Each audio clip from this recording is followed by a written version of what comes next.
presents Valdy. The motivation to keep people going in this business is always an interesting topic. I've seen people who are doing it because they love the show business. They like the aspect of interacting with people and performing for people and with people. But there has to be something underlying that, I think. And my mandate is to leave a better world than what I came into. For my kids, for your kids, for anyone. Just to be able to do something that leaves a positive or an enriching comet tail behind me. Because I'll be gone soon. I'm halfway through right now.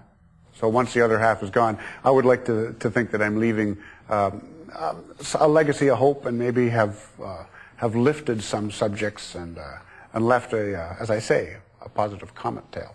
That's probably why I am in this business too, because as a songwriter, I can affect a lot of people at one time, and it's quite a responsibility. Because if I get up and do something that is meaningless, just pop or pap, that's, I think, shirking that responsibility. I like my songs to have some kind of a focus to them and to be applicable to a subject or to some sort of a social institution. They don't all have to be. We can also have fun. And we have to enjoy what we're doing. But I think as an underlying mandate, most performers have some sort of a goal that they can state like that. Daddy's coming home tonight from 3 weeks on the road. Sure has come to miss you kids more than you might know. It's hard sometimes to slow down after moving every day. But don't you worry, Daddy's okay. Now he may stammer and may stutter, he may jumble up the facts, but coming home from the fast lane is a whole new ball of wax.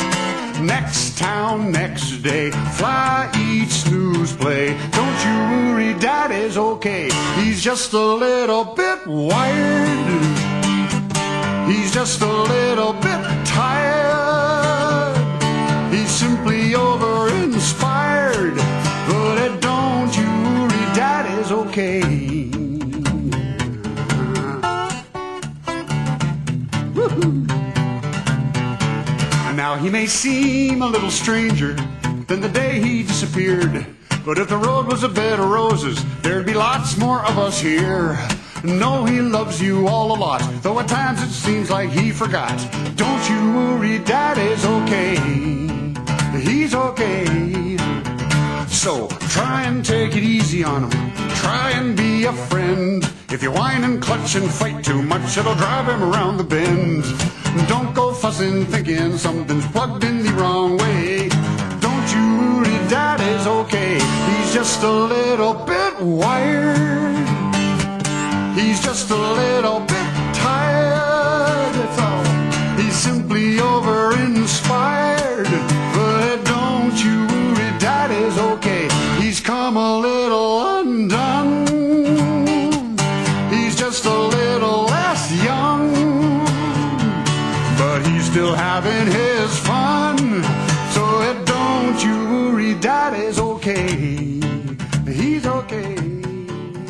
We talk about the muse coming and tapping us on the shoulders as writers. But it comes in the strangest times and sometimes for the strangest reasons. I had been recording in the late 80s for a number of years on the strength of getting a record deal with a particular company. And I had invested time and energy and taken some advice from this particular person and had gone in that direction. And then I was told that they weren't going to release the record. Well, that was cataclysmic to me because I had invested all of this energy and resource in it, and suddenly it wasn't going to happen. And I woke up at 5:30 the next morning and wrote a song called First Time Around, which was dealing with my relationship with my father. Now, that kind of disappointment in life, for that to trigger an emotion about how I've tried to live up to this image for my father, and maybe I'm causing my kids to live up to that same image too. The fact that it was triggered by a disappointment is very interesting, and perhaps I've learned something about myself because of that. But that's the muse aspect of it. Now, being a parent, this is written from my perspective as a father. And I have a daughter, and I was writing about her and my own father, and how I learned to be a father and how it was passed on, how I've been for her. But the song could also be for moms with their kids. It's not exclusive, it's not gender specific. And the fact that I do sing about fathers, I hope doesn't feel exclusive. But any parent, I'm sure, goes through that. Parenting has got to be the biggest responsibility we have. And there's so much that we miss that we can't get back. And it'd be lovely to be able to turn the time, go back and, God, if only I had done that, or if only I had. And the if-onlys are all theoretical. You can't go back. So parents out there, just grab it while you can, because it only goes by once. If only I could take the hands of time, turn them back, and you could be a kid again, sitting on my lap. I could share your wonder, and you could share my whys. We'd be surprised at what we found, that we missed out the first time around.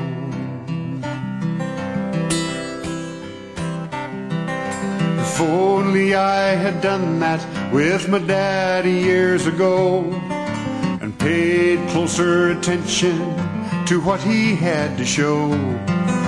But either he was busy or I was out there on the go.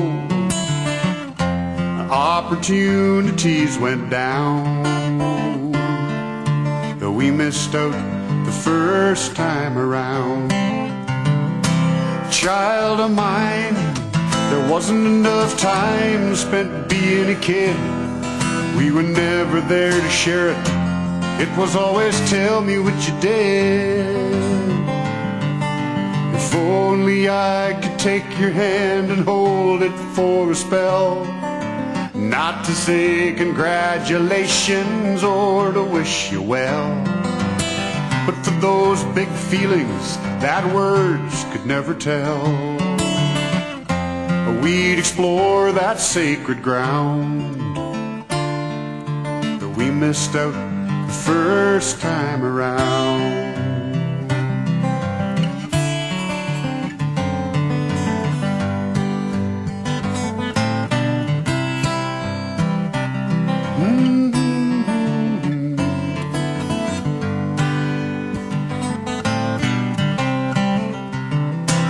Father of mine, there wasn't enough time spent being a kid.